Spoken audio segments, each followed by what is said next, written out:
Death this year has taken men whose kind we may not see again, the poet wrote. Pride and skill and friendliness, wisdom and delight are shining still, but shining less and clouded to the common sight. Time will show them clear again. Time will give us other men with names to write in burning gold when they are great and we are old. But these were royal-hearted, rare.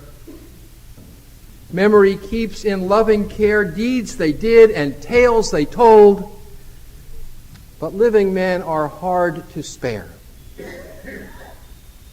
We have come together here today in remembrance of the life and in recognition of the death of Dunbar Holmes, loving and beloved husband, father, grandfather, relative, colleague, neighbor, fellow parishioner, and friend, a man who for so long, and until so recently, shared with us his fellowship, his intelligence and integrity, his tenderness and strength of character, his humor and affection. A man who contributed so much to his world, his country, his schools, his profession, to the causes of freedom and social well-being, to the life of this town and this church, to all of us who knew him, and most of all to his family, a man who is still so alive in our memories and who shall live evermore through us and the heritage we make of his life. Great is the sorrow of bereavement, yet today is also a time of celebration. For in our gathering we may remember with special attention and appreciation the blessing we received in Dunbar's living. May our memories of the wonderful person he was cast their warm glow and gentle pride upon our time together. And let us rise and join in singing together the hymn, "The Voice of God is Calling," the words to which are in your insert.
seated.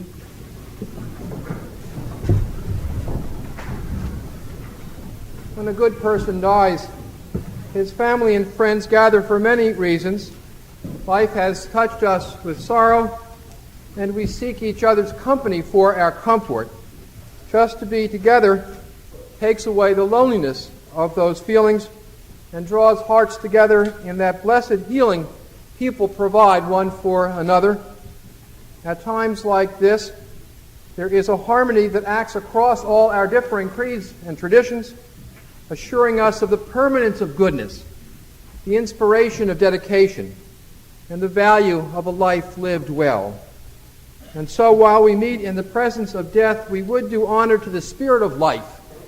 We would make this time a time for love.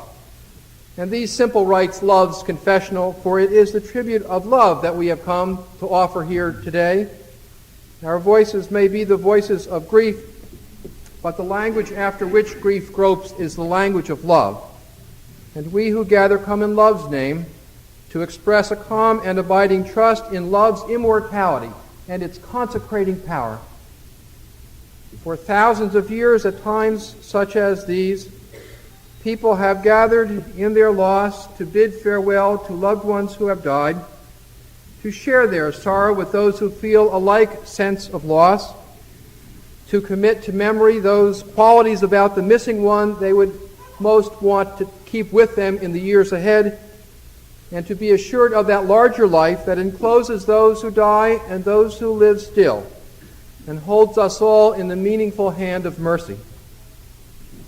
Many are the sources of inspiration in times of mystery and of loss. Strong is the hold of affection, and tenacious the human spirit.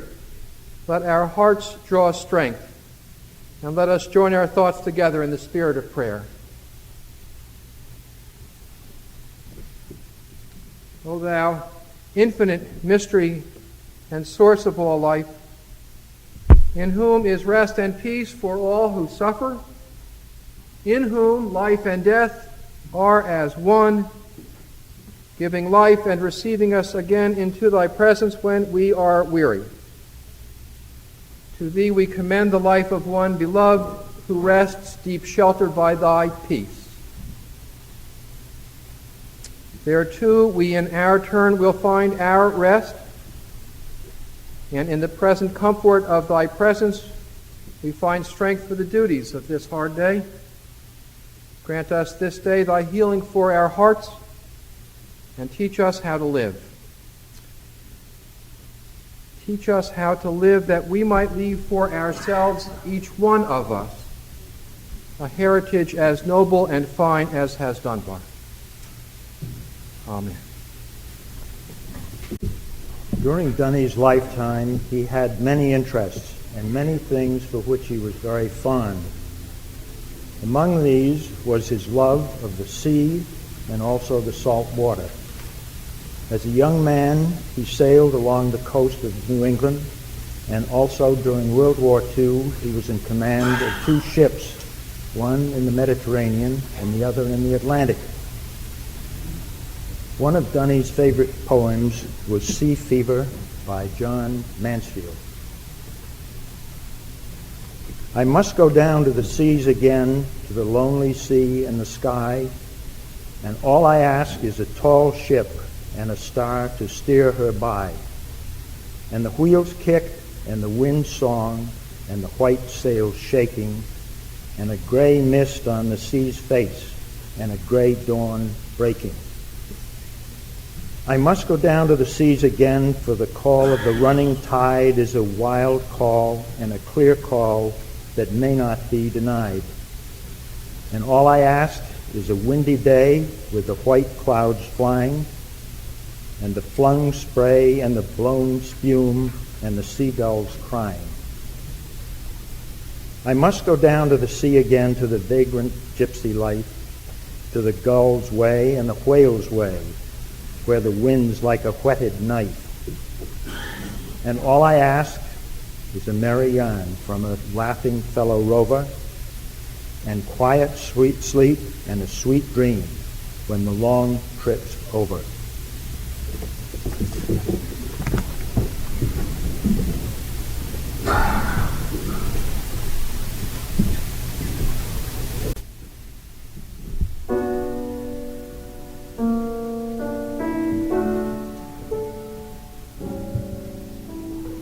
Yet once again I was granted to see the springtime advancing. Birds that appeared on the hedge and the tree as blossoms were dancing.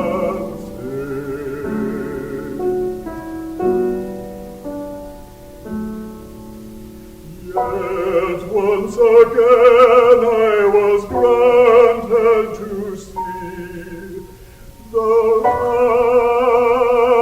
ice seaward making, snow melting fast and the stream coursing free, and roaring and breaking. Green was the grass where the flowers I could spy, and hail each newcomer. Still I could hear springtime birds dry as fire of song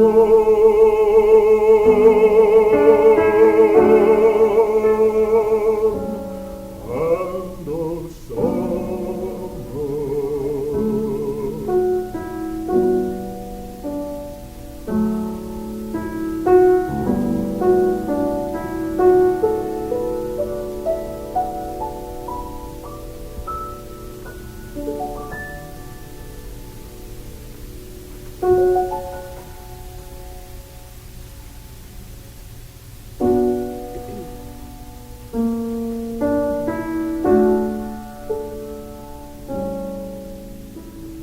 Yes, even more I was granted to see on spring hillocks tripping, butterflies flickering along on the lea to flowers lightly dipping.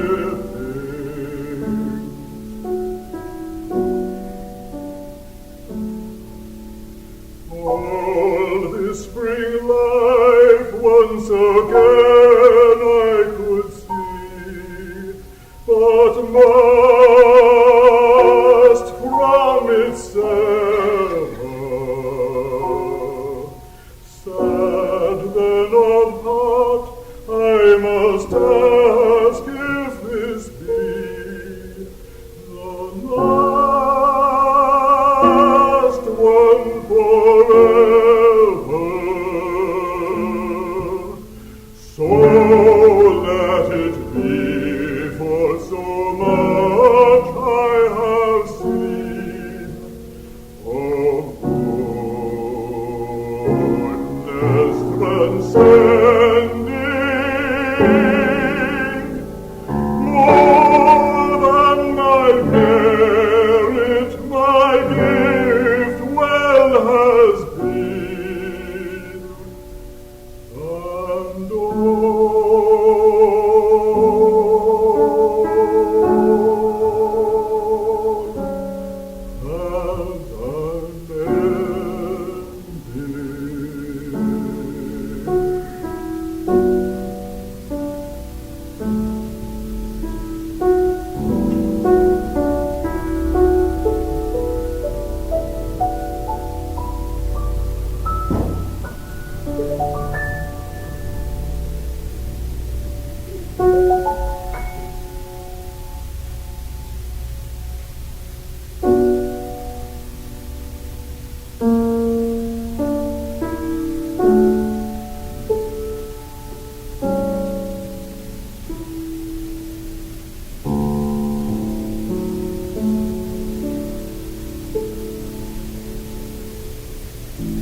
And now let us bring what is in our hearts into the light that illumines life and death and shines beyond both. And in the peace of our silent meditation, let us recall those things about Dunbar Homes that we would most want to carry with us into the future in the sure hold of our fond memories. I was privileged to have known Dunny Holmes as a friend, neighbor, and partner in the practice of law for more than 30 years. It's hard to put him into compartments, but I would like to speak briefly about him as a person, about his life in the law, and as a public citizen in Wayland. As I talked with his family and friends, a number of attributes came up often. He was characterized as independent, liberal, stubborn, modest, intellectually honest, determined, cheerful, energetic, enthusiastic, and as having a keen sense of right and wrong. I always thought of Dunny as a proper Bostonian, representing the very best that Belmont Hill and Harvard College and Harvard Law School could produce. A high intellect, an inquiring mind, dedication to public and civic service, and although I never saw it, I think a fairly good shot from the blue line, and by his own words, a wicked drop shot. I can see him now, well turned out, as one would expect of a former naval person, with a bow tie, tweed jacket, and his pocket watch safely secured in his breast pocket with the chain running through his buttonhole. Dunny graduated from Harvard Law in 1938. After 2 years at Powers & Hall, he jumped ship and came to Hill Barlow, Goodale & Adams, as the firm was then known. In 1942, Dunny joined the Navy and served 4 years, and returned in 1947 to the firm, where he remained until his retirement in 1982. Law practice in the 40s was as intellectually demanding as it is today. However, back then, lawyers knew how to relax. Our then senior partner, Fan Adams, I'm told, took the entire firm to Fenway Park every summer. And the story has it that the H&B partners on occasion would all go bowling at lunchtime. That would send chills through the current management, I am sure. Dunny's office was graced with his great-grandfather clock and mementos of his activities on behalf of the Civil Liberties Union and the Big Brother Association. He used his office floor and all other available space for papers and documents in connection with the complex real estate transactions that he was carrying on. But when the deal was closed, the papers were all carefully put away, and as one who's inherited a number of his cases and clients, I can attest to the thoroughness and organization of his professional life. Dunny's practice was primarily conveyancing and real estate titles. He had a minor in probate law, and he acted as a trustee of a number of trusts. Two come to mind. One was the East Sudbury Ministerial Fund, about which some of you may know something, and another was the Edwin Ginn Trust for the benefit of the World Peace Foundation. Dunny was very active in the Massachusetts Conveyance Association, and in 1982 he was honored with the association's Richard Johnson Award. While he was serving his paying clients, Dunny was also working on behalf of others in a pro bono capacity. His efforts on behalf of civil rights, his service as the general counsel of the Massachusetts Civil Liberties Union in the early 1950s, his counseled individuals facing the Inquisition of the McCarthy years, and participation to uphold and efforts to uphold the separation of church and state in some of the school prayer cases are most notable. The Massachusetts Civil Liberties Union honored Dunny with its Abraham T. Alper Award in 1962. When Dunny felt the law was deficient, he would draft a statute, file it, and seek its legislative enactment. He was successful in this endeavor on a number of occasions. His approach to the law can best perhaps be summed up by an event which occurred shortly before his retirement. The Federal Tax Reform Act of 1981 substantially changed the estate and gift tax laws. We were all faced with learning the new law and its impact on our clients' affairs and for planning in the future. Within a few weeks, Dunny appeared at a weekly drafting meeting with his outline and analysis of all of the new statutory provisions. He was determined to master these changes, notwithstanding that he'd already announced that he would be retiring later that year. When Dunny got home from the office, he turned to public service here in Wayland. He did 2 stints on the Zoning Board of Appeals, the first in the 50s and another one in the 80s after he had retired. Dunny was notable for his efforts to change the zoning bylaws. At hearings, he often favored the view of the applicant, believing that the bylaws in many respects were overly restrictive. On a number of occasions, he proposed amendments, pushing them through the warrant process, and presented his articles eloquently at town meeting. He won some and he lost some, but if he lost, he would accept defeat gracefully with a smile and proceed to the next issue with no hard feelings. Not all agreed with him, but everyone respected his thorough preparation and spirited advocacy. They knew he was acting upon his convictions in good faith and with good cheer. All agreed that he made life much more interesting. Again, during his retirement, Dunny headed the Charter Commission, which studied whether or not Wayland should change its form of government. The committee worked long and hard, ultimately prepared a report which Dunny drafted. There were some controversial recommendations, and the charter proposal was defeated on the ballot. Dunny was indeed disappointed.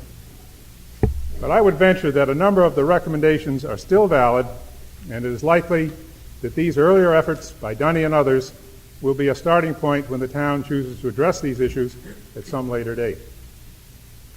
Dunny was a lawyer and a public citizen in the best traditions of both callings. He served with distinction over a long time. He enjoyed a very productive retirement while being fully engaged in his athletic pursuits. He was a trusted colleague, a good neighbor and citizen, and a great friend. He will be greatly missed.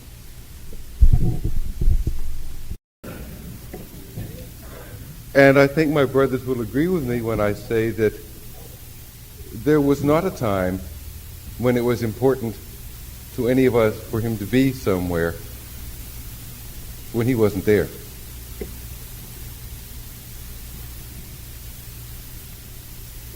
His presence extended also into the public arena, into public service. He gave generously of his time, his energy, and his ideas to anything he ever got involved in. In 1949, with some other citizens who had noticed the need, he founded the Big Brother Association of Massachusetts. At that time it was Big Brother, later Big Brother, Big Sister.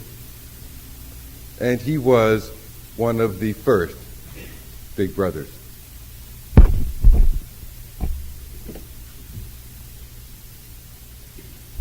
John mentioned something about the McCarthy era and the witch hunt.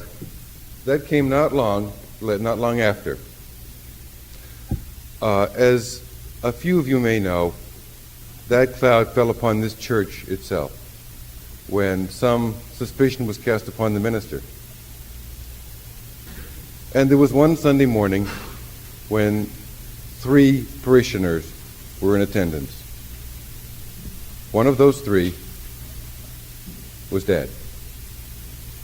In a sermon he preached at this church some time ago when Ken was on sabbatical, he called that one of the high religious experiences of his life.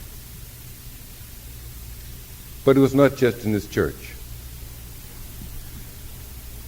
Now, Dunbar, at that time, in the early 50s, he had every reason to avoid controversy. Just back from the war, he was still at the beginning of his professional career. He had just bought a house. He had small children. But there were those he knew whose honor needed to be defended against the witch hunt, and others who came to him, and he defended them. In recognition of this courageous activity, together with other work on behalf of civil rights and civil liberties issues that John has mentioned, he was given in 1962, John has mentioned, the Abraham Alper Award. What I would like to point out is that Dad had this award framed, and he was on the wall in front of his desk in his study. I don't even think all the members of the Holmes family have ever read it or seen it. And this was as he wished. This spoke also to another of his characteristics, his modesty. The Alper Award the citation is rather long, and I will not read it to you now, but it is downstairs, and I invite you to have a look.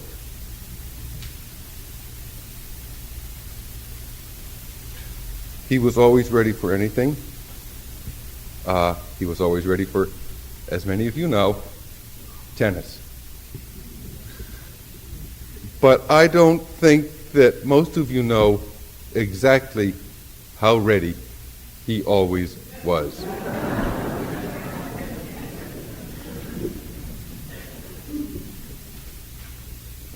When he took command of Convoy SC 697, a ship which was headed eventually for involvement in the invasions of Sicily and Palermo, he brought on board with him a tennis racket. Well, no, that's not quite right. In the event that no tennis-playing crew member did the same thing, he brought 2 rackets.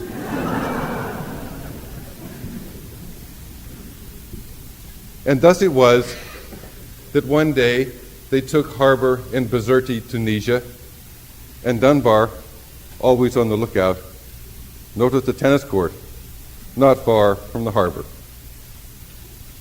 And he and a crew member left ship and went to the tennis court. At the time they reached the tennis court, a bombing raid descended on the harbor. They took cover. Fortunately, no bomb hit Dunbar's ship or the tennis court. They played a game of tennis and returned to ship.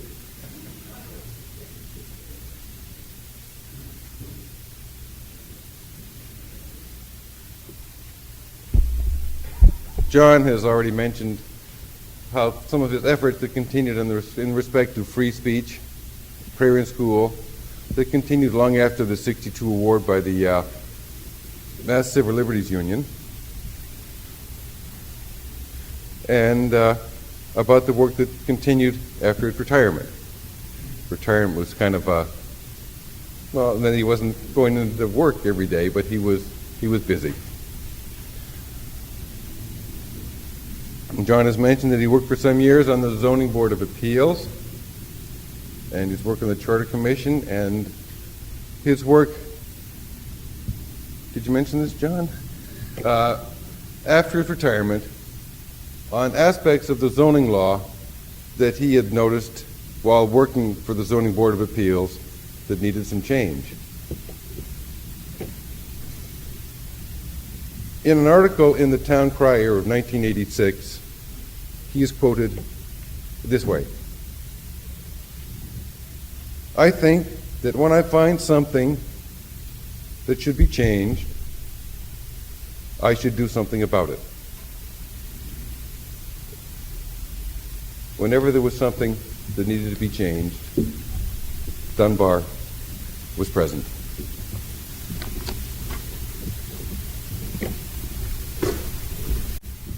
Thank you, Mr. Strong. Reverend Holmes. These words were contributed by Dunbar's middle son, Bill. The family has thought about the places where on this day, in their mind's eye, they can see Dunny, and where all of us might perhaps encounter him from time to time in the months and years ahead. First, here in this church, where we have come to share his presence today, we see Dunny in this light and empty space, in one of these pews where he has come to contemplate the divine in man while rubbing elbows with his neighbors. We see Dunny on a springtime walk in some quiet corner of this town, one of those out-of-the-way places that he worked so hard to leave as he found them when he came here almost 50 years ago, and as the settlers had found them before him. We see Dunny, the town citizen, sitting in this or that committee meeting, his presence as predictable as the changing seasons. Like so many others, this meeting seems endless, and it might indeed be so, but for the quiet confidence that a solution is at hand if people work at it. The cross-court backhand spins out of reach, and we see Dunny heading back to the baseline, thinking through his next serve. If life is in the motion of things, then life is in tennis, and no mere injury can keep him off the court for long. In wintertime, under the pale blue sky, the pond's black ice shivers and cracks, and we see Dunny loop away, an ancient hockey stick in his hand. He is reenacting again, we think, one of those perfect goals he scored as a boy at Belmont Hill. On a sparkling June commencement day in Harvard Yard, we see Dunny under the Class of '35 flag, reveling in the comradeship of his classmates. He surveys with quiet pride the long procession as it stretches through the ranks, seen and unseen, back to the Puritans, onward to the Brahmins, and forward to new and future classes of Anglo-Saxons, Afro-Saxons, Sino-Saxons, and on and on. He carries no umbrella, although the forecast was for rain. He knows it will not rain. We see him now in his perch above the Harvard hockey rink. He has learned to accept that although truth will always prevail, the Crimson may not always win. But he thinks that they can win this game, provided that they'll do what he is telling them, rather shouting at them, to do. Truth prevails through commitment to principle, through an abiding sense of fairness, and through perseverance and hard work. We see Dunny, the public citizen, at his finest moments in the 50s, standing with the witches against their accusers, and we see him tireless in his commitment before and since. He acknowledges that the nation and the world are bigger than the town and more complex, but he thinks their problems could be worked through in more or less the same way, or if they can't, that he needs to work harder. And finally, on a late autumn afternoon, as the breeze plays in the fallen leaves, we see him working in the garden. He tends the rows with the same patient steadiness that he gave his sons as they grew to men. And although he might refrain from saying so, we can see that he feels himself much blessed in the bounties bestowed on him and in the companionship of his fellow gardener.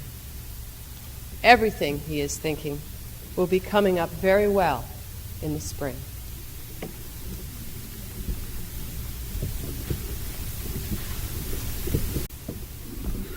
Dunbar's life was so rich with enthusiasms, devotion, and accomplishment.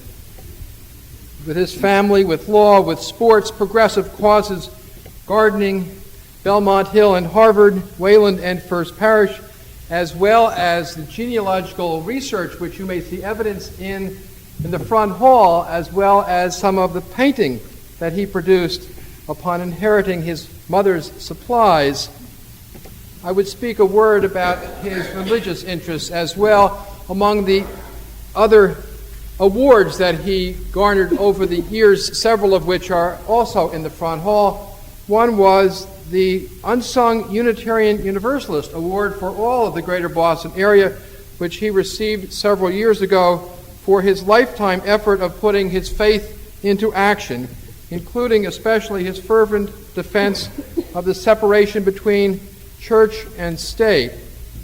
But I want to note what Dunbar meant not just to liberal religion in general, but to this congregation in the almost half century that he was an ever-active member here. From the early 50s, as has been spoken of, through the 60s and 70s, when he oversaw the church's endowment, called the East Sudbury Ministerial Fund, with such care and such devotion that in some inner circles that lengthy name was shortened to simply Dunny money.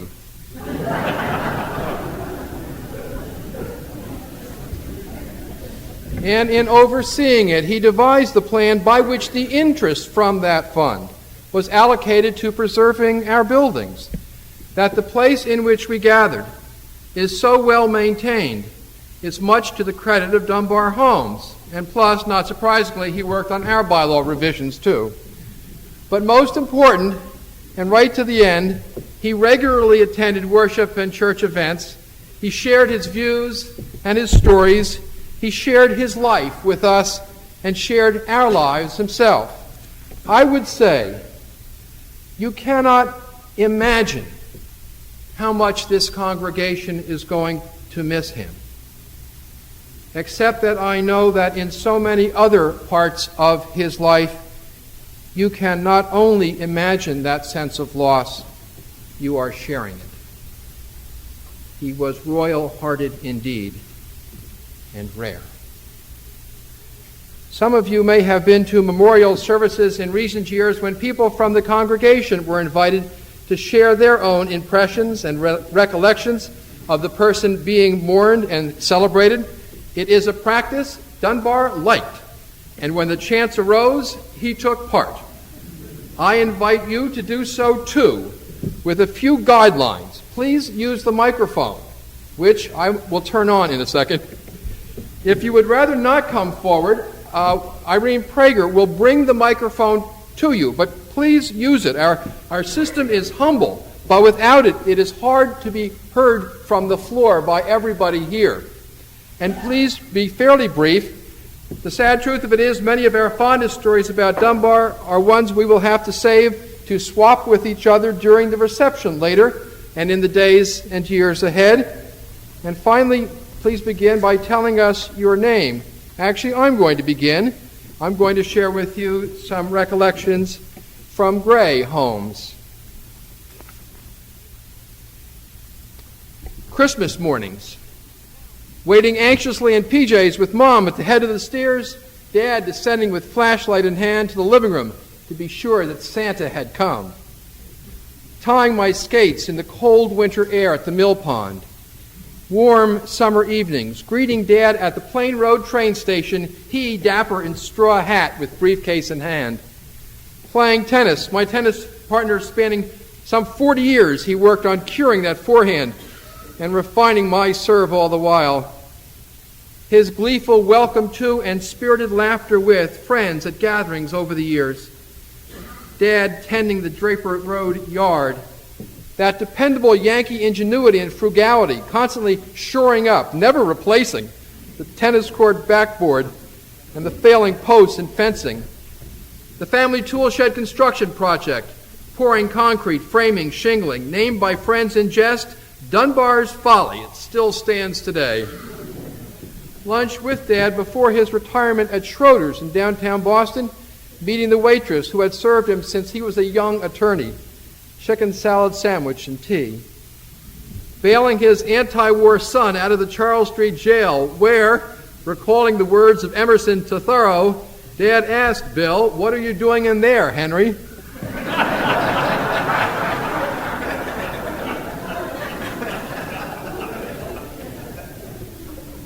skating with all his grandchildren at Belmont Hill, playing checkers with Lucas, his quiet and sometimes not so quiet pride in the accomplishments of his two senior grandchildren, Brad and Marion, celebrating his 85th birthday this past October, opening presents, surrounded and assisted gleefully by his three youngest grandchildren, Tao, Lucas, and Jordan.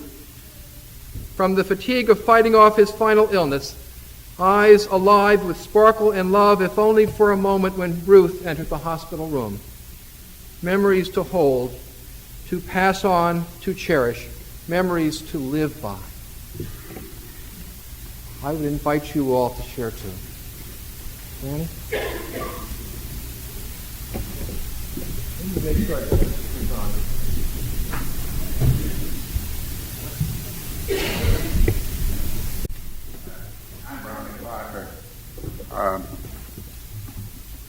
I was told by Kenneth to limit myself to about 2 minutes at most.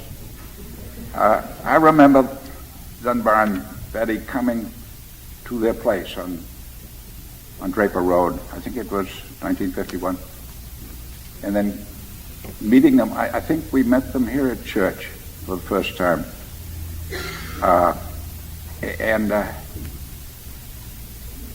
It's clear in my mind that Dunny almost always came with a bow tie to church. And we had to get together and examine our ties and swap helpful criticisms. There's a sort of a club of bow tie owners, wearers, and certain stuff that you're not supposed to talk about. For example, it's unethical to tie your tie in front of a mirror. You're supposed to do it without seeing the thing. I never asked Dunny whether he used the mirror or not, but he did an awful good job, and he had good selection of ties. It was great fun. There's been talk about tennis, and I must tell you that he built his tennis court in 52 or 53, I think, over there in Draper Road. And I invited myself over there to play tennis with him. At that point, I didn't know how good he was.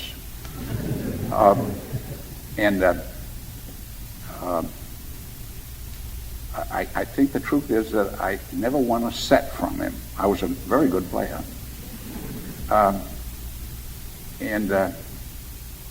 I thought about it a great deal. It must be important because it's so clear in my mind the way he used to beat me. And he was such a courteous gentleman about it. The whole thing was sort of improbable. And I thought very carefully why he always won. The first reason was that I could tell where he was, but I couldn't possibly predict where he'd be 1 second later. And the second thing was that he had a plan or a strategy for every point, and he gave it his undivided attention. And the third thing was that he wore a funny-looking dipper that I think had been handed down from Henry Stanley or somebody in darkest Africa. And that was part of his game. And the fourth thing was that the tennis court he built was on his side.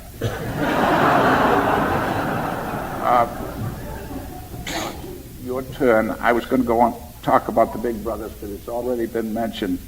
He got me into Big Brothers, thank goodness. It was a great enterprise. Thanks. Thank you. I'm Lou Russell, and my memories go back to the 50s also. This particular anecdote especially. First, I'd like to say that I never won a set of tennis from Dunny either. I think I may have won a game here and there. I'm not even sure of that. Just a few points. But it was a pleasure to play tennis with him. But that's not the reason I'm here.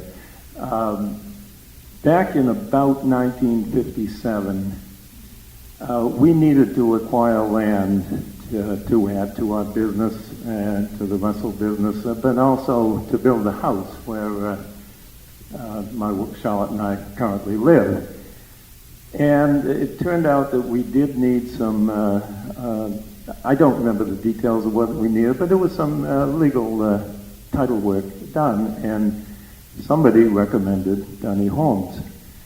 And so I called him. Now, I did not know Dunny at that time, and I don't think he knew me. I think he did know who the Russell family was. And so whatever it was, I asked if he could do it, and he said yes. He proceeded, and then it turned out we thought it was extremely simple, and it wasn't quite as simple, and it was taking a bit of extra work. And I remember over at our place of work, one of the employees said to me, do you know what you're paying for this? And I said, no. And they said, well, you know, you contract something like this, you should find out what you're paying. You might be up well over around $1,000 or more. And I said, well, I don't think so. And I said, Mr. Holmes looks very reliable and trustworthy. And I was too embarrassed to ask then, so it went on and finally got finished, and no bill ever came in, and for quite a while. So finally one day I did call up and on the phone, and I asked Mr. Holmes, how much do I owe you? And I was a bit nervous. Gee, maybe I was up around $1,000. And Dunny said, well, how does $50 sound? And as I got to know Dunny better afterward, I knew that my first instinct was correct. This is a man who would never take advantage of you, would never take advantage of anybody, and just a wonderful friend throughout life. Thank you. Dunny, I hope that you can see this wonderful crowd has come to pay respects to you. This is better than a center court at Wilmington, Dunny. Ruth, Link, Bill and Graham, and other family members who come here today. Many of you knew Dunny better than I did, or at least in a different way. I can speak of him only as a friend and a college classmate. However, I treasured our friendship because he was joyful, optimistic, independent, tenacious with a capital T, and stoical. Instinctively and ever loyal to the friends, family, and institutions he loved, he had a crusading passion for civil and personal liberties. Dunny saw this as a moral obligation to fight to protect them. It was just a matter of social justice. However, if someone stood up here today to say that he was a paragon of virtue or the epitome of righteousness, I think Dunny would say, wait a minute. Even as a good lawyer, that's too much.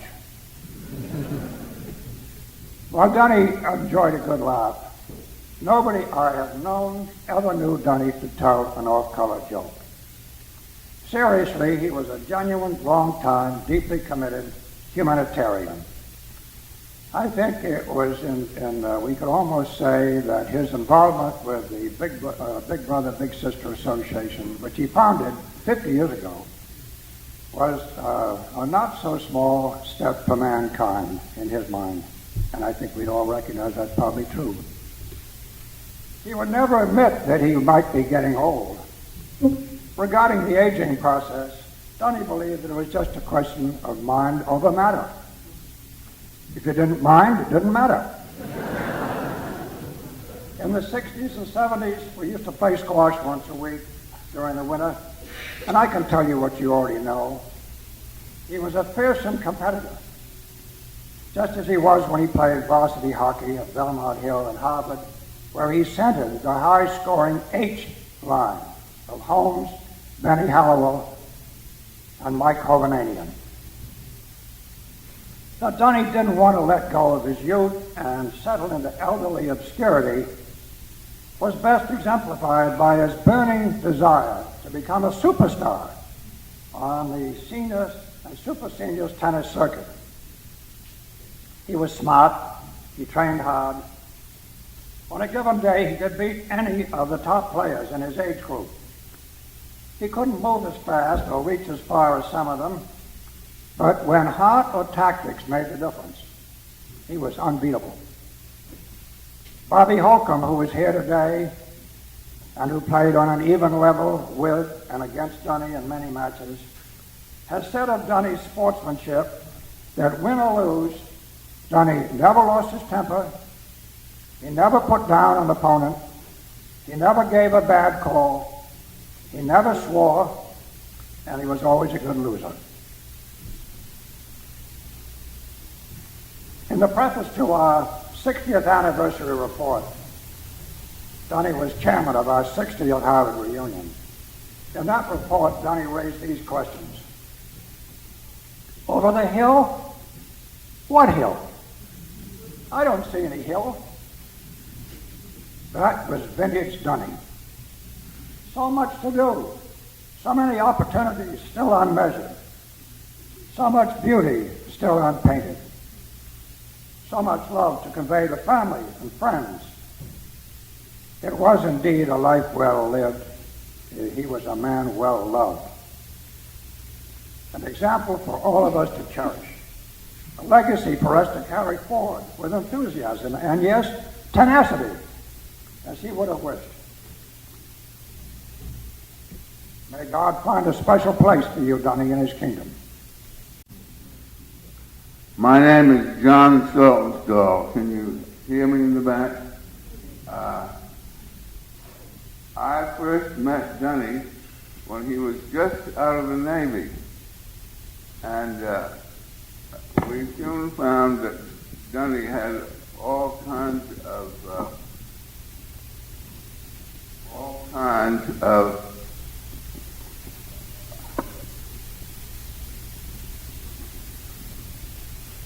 the word I'm looking for I can't find. He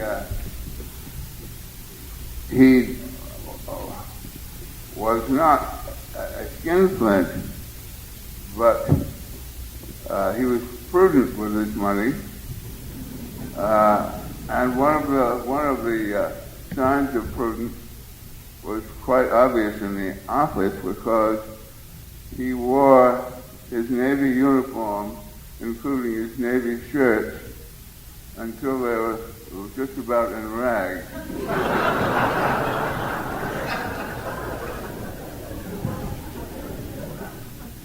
Dunbar told me a story about his hockey prowess about 2 weeks before he died. It seems that as a freshman, he was placed on a team that had to scrimmage with some of the varsity players, including the great Barry Wood, whom many of you remember by name anyway. Barry was considered one of the supreme hockey players of his day and also football player. Dunny was told that he had to face off with Barry Wood. And so Dunny marched to the circle and was able right away to get the puck away from Barry Wood and also to go down to the opposing goal and score a goal. Barry, of course, was very surprised, and he said to Dunny, "Nice going, kid." So Dunbar was told that they had to do it again. So the same thing happened. We don't know whether Wood said "nice going, kid" this time when he scored a goal, but in any event, Dunny was very proud, and justly proud, of his exploits in hockey.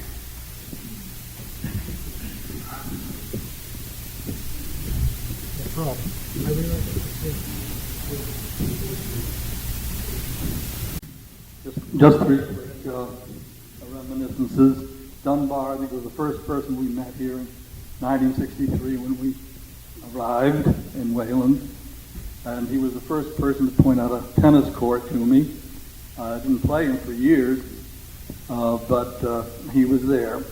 Second incident was the time that I was driving down Plain Road, and very young boy came dashing out of Draper Road, and we collided, and I thought, oh my goodness, what am I going to do here? And there was Dunny on the corner. He says, I saw it, and I'll be a witness. The third was he was summering up in New Hampshire near where we lived, and this was just a few years ago, and he was well along by this time. I thought, well, I will play him, and I went out and we played on Newfound Lake, and he beat me 6-love, and then went on to Waterville Valley to win the championship there in his 80s, I guess, by then. But finally, I have to tell one thing about Dunny. Everything has been so admirable and wonderful. There was one thing Dunny couldn't do. He couldn't sing. He couldn't really sing. But after Betty died and he was very lonely, he joined our choir here. And we noticed there was always somebody off tune. We knew it was, but the choir director was very indulgent, and we all went along with it. Fortunately, he met Betty. And he met Ruth, and he became very much involved and decided he was no longer lonely, didn't need the choir. So I want to say thank God for Ruth.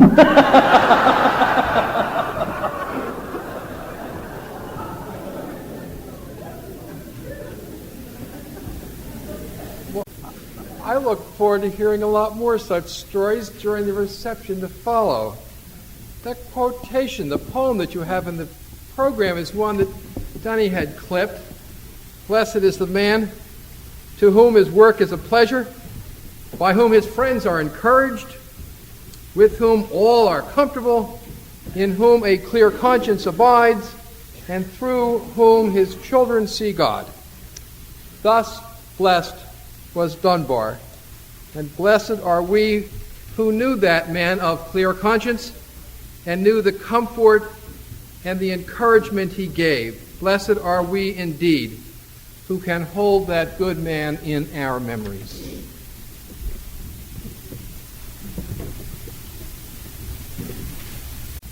Please join me in the recitation of the 23rd Psalm. The Lord is my shepherd, I shall not want. He maketh me to lie down in green pastures. He leadeth me beside the still waters. He restoreth my soul. He leadeth me in the paths of righteousness for his name's sake. Yea, though I walk through the valley of the shadow of death, I will fear no evil, for thou art with me. Thy rod and thy staff comfort me. Thou preparest a table before me in the presence of mine enemies. Thou anointest my head with oil. My cup runneth over. Surely goodness and mercy shall follow me all the days of my life, and I will dwell in the house of the Lord forever. Let us join our thoughts together in final prayer. The love that we can no longer give in person to our beloved, help us, O God, to give to those who need it still. Save us from frozenness of heart. Make our compassion deeper and our sympathies wider. Melt away any bitterness, and let our sorrow teach us to be gentle. Since so much that is precious can from us be taken, let us cherish all the more what remains, and let us be the nurture of things precious in the lives of others, as was Dunbar. Amen. And so to our good friend and loved one we bid farewell. The world is better for your having lived, and those of us who knew you are the better and richer for it. Living you were loved, and loved you are now. Farewell. Rest now in peace and in the love we bear you. In just one moment we will rise and join in singing our final hymn. It is the custom in this congregation to turn to face the rear of the room just before the final verse of the concluding hymn.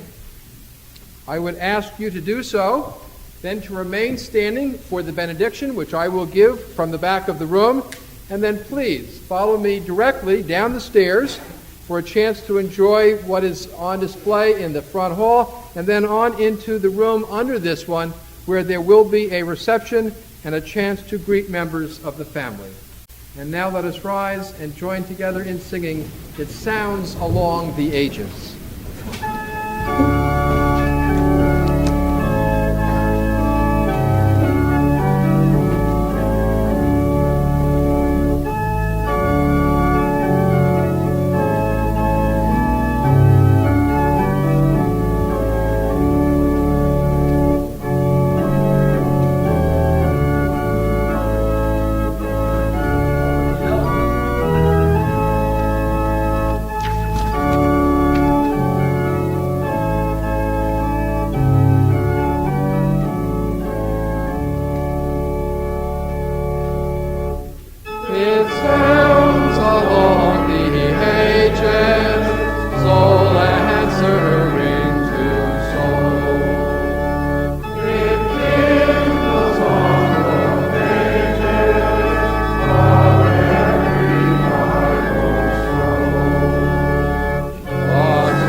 May we dedicate ourselves to that best, and may the peace that passes all understanding, a peace that no event of this world could give or take away, abide with us this day and evermore.